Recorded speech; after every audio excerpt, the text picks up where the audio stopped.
Hey everybody, I want to apologize in advance because the fans are on and they're going to be a little noisy, but they should turn off soon. But I want to show you some clearance plants that I got at Walmart.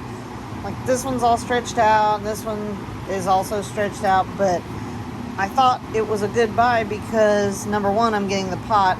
Number two, I can make them both more compact again. And then number three, I can save the stems and get lots of babies. So I want to show you what I normally do, and I'm going to try to do this all one-handed because I don't have anyone out here. But this is a Gibiflora, and it's got bumps. I don't know if it's a linguas or whatever it is, but it's definitely a Gibiflora. And don't think I'm crazy. You've seen me do this in other videos, but I'm straight up gonna cut it right. Well, let me see if I can do this with my. Yep, there we go.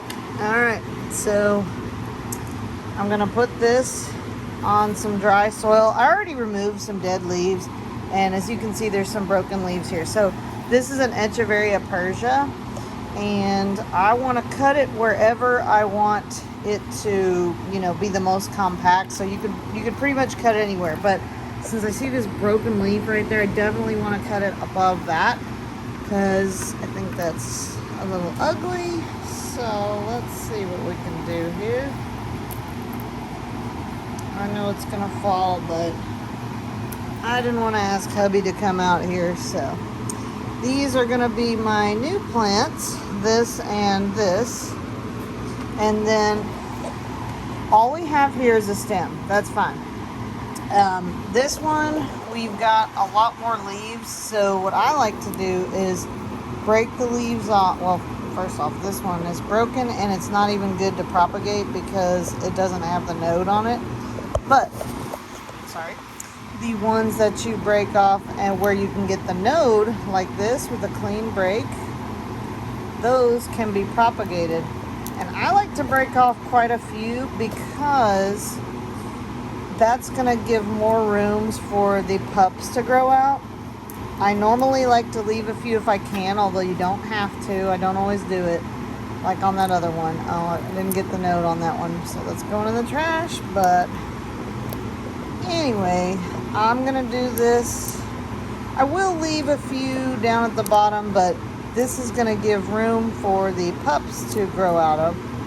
See, I messed that one up too. So if you don't get the node, if you don't get a good clean break like this, you're not going to be able to propagate it. I have a video on propagation. I want to say it's like almost 40 minutes, but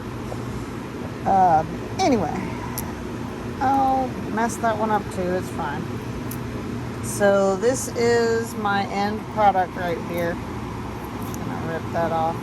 You're not going to hurt it. I will leave a couple leaves on there so it can photosynthesize a little bit better, but this is what I got left. I'll propagate these, and I'm going to do something with these guys in just a second, but I'm not throwing these away. I'm going to put these in my area over here where I have all my different stumps, but I will do that and I'll be back. Okay, I'm back, you guys, and I got some pots, and normally I would have taken those stumps out of the good pots and I would have put those I would have used those new ones for this, but just for the sake of not having any confusion, I just found some regular pots, put some potting soil in there. Well, actually it's a mixture. It's a 50-50 mixture of potting soil and perlite, but I do have a video on how I do my different soil mixtures because this isn't the only mixture I do, but I just went ahead and got a couple. It has to be dry because you just made an open wound. Now, if you don't have dry soil, you can just let this thing sit out for a day or two so this callus is over. But if your soil's dry, it's fine. You literally just stick it there. That's it.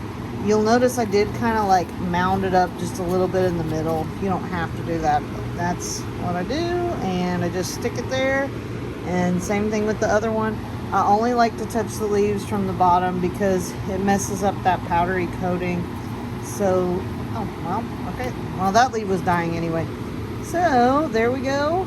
That's all I'm doing. And what I like to do is, if something doesn't have roots yet, I like to put it under a shelf where it has a little bit of time to make some roots without getting too dried up, and it's still pretty hot here. I'm in central Arkansas, so tomorrow it's going to be 96. I'm going to put these in my propagation bin, but I will be back at some point.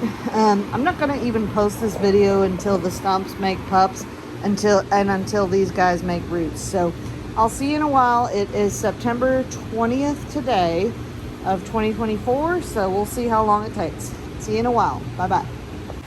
Hey everybody, it has been 2 weeks exactly since I beheaded these Walmart plants, and I just wanted to show you what I found. So if you pick it up, you can see that we've got some new roots right there, and so it is ready to be watered whenever it gets thirsty. Now it's not sad, yeah, it's a little thirsty, so I'll water that one, but this one is taking a little bit longer. This is that Echeveria Persia. Don't worry, that is not fungus. That is just, that's just how they get sometimes when you damage them. If you look really close, I wish I could zoom in, but that's where I damaged it when I cut it. But anyway, that one doesn't have roots yet, so I'll keep checking it, but I am going to go ahead and water this one now, and I'll be back when this one has roots. Hey guys, I almost didn't do the follow-up part to this video because it was a little unusual, but I wanted to go ahead and show you the plants that I beheaded. They were from Walmart. So this is that big Gibiflora, and it's definitely got plenty of roots. I'm not going to mess with it too much. This is that Echeveria Persia. It's kind of hard to tell, but if I set it down and actually zoom in, it does have roots growing. So they're teeny tiny, but it's taken forever. I'll have to go back and look at the day that I cut it, but it was a flat surface, so it's finally starting to get roots. Don't know why it's being so slow, but either way, that means they are ready to water if they look thirsty, and they sure do. This one does some, but this one really looks thirsty.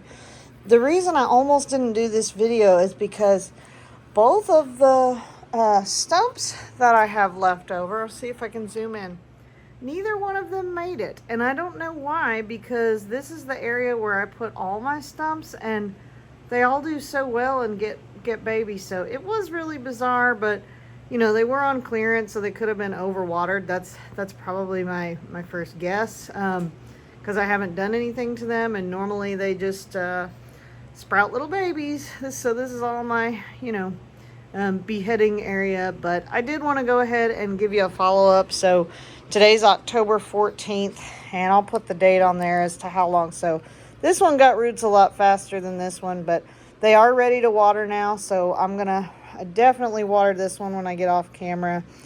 Yeah, I'm gonna water this one too. It's thirsty. So anyway, just wanted to give you a follow-up on that. I have some other videos in the making, but anyway, thank you guys for watching, and I will see you in the next one, and I hope you'll like and subscribe. See you later. Bye-bye.